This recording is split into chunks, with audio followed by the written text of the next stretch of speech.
Bir аксакал ата баласына: балам, сага бир зор сонун кеңешим бар. Сонун кеңешим бар. Качан үйлөнөсүң?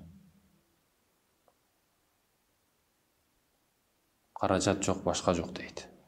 Жок балам, каражат бар. Үйүздөгү баягы короодон жанында турган, байланып турган эшекти кара.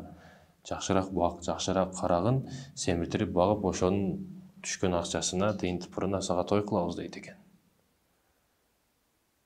Бала макулдугун берип, короодон бул жака келбей калат экен.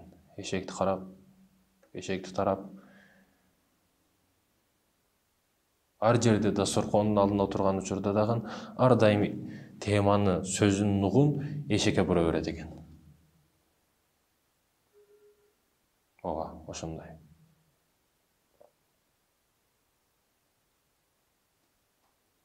Биологиядан bir студент, окуучу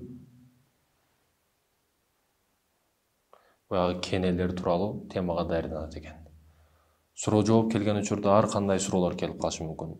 Кене эмес, уй тууралуу, башка тууралуу, ит тууралуу суроолор келип калышы мүмкүн. Буга дагы кудум ошол сыяктуу ар түрлүү суроолор келишти баштады. Бирок бул кенеге даярданган, кене темасына даярданган. Уй келип калса дагы, уй ушундай болот, ушундай жаныбар болот.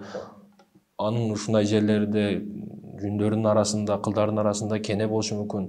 Кене ушунчалык баласы болот, ушунча жыл жашайт деп кенеге сөздү бура берет экен.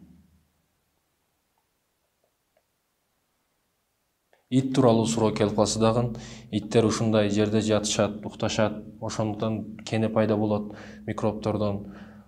Ал кене ушунча жыл жашайт деп кенеге эле сөздү бура берет экен. Негизги максаты, урматтуу мусулман тууганым, ким неге даярданды? Атасы баласына: балам, качан үйлөнөсүң десе, бутка туруп алайын, карьерамды кылуулайын, ийгиликке жетип алайын, үйүмдү салып алайын, анан үйлөнөмүн дейт экен. Атасы баласына: балам, сен акмак экенсиң дейт. Эмне үчүн? Бутуңа туруп алсаң, машинаңды алып алсаң, үй жайыңды куруп алсаң, сен кылган нерселерди аялың кадырыга жетпей жашап өтүп кетет дейт. Ар бир нерсе чогуу бир чокуга чыккан учурда, кыйынчылыктар бирге болгон учурда гана ошол нерсенин кадыры болот дейт.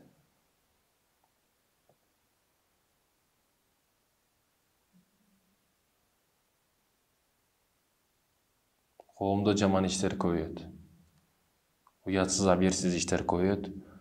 Ошондуктан жашыраак үйлөнгүлө. Пайгамбарыбыз 25 жашта. Ал пайгамбар. Кимдин кудурети жетсе, бир аялды бактка, бир үй бүлөнү физический, руханий, материалдык, моралдык жактан кудурети жетсе, ал үйлөнсүн дейт. Болбосо ал орозо кармасын дейт.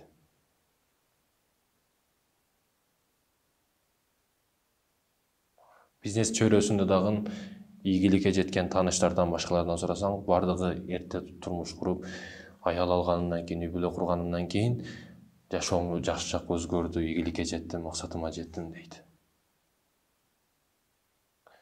Бизнесте дагы ошондой. Урматтуу мусулман бир туугандарым,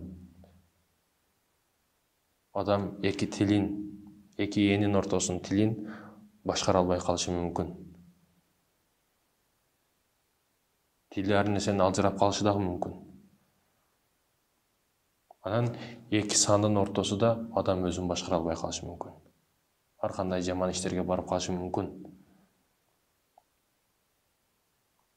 Бирок урматтуу мусулман бир тууганым, тилден жыгылган турбайт, билектен жыгылган турат. Тилден жыгылган турбайт дейт. Тилде бир жолу адашасың.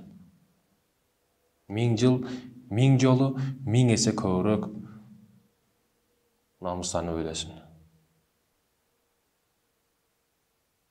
Ошондуктан негизги бизнестин агымы дагы ушул тил, анан ушул адам башкара албай турган жерлерге байланыштуу бизнестер көп.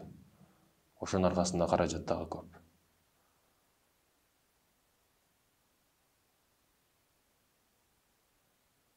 Урматтуу мусулман бир туугандарым,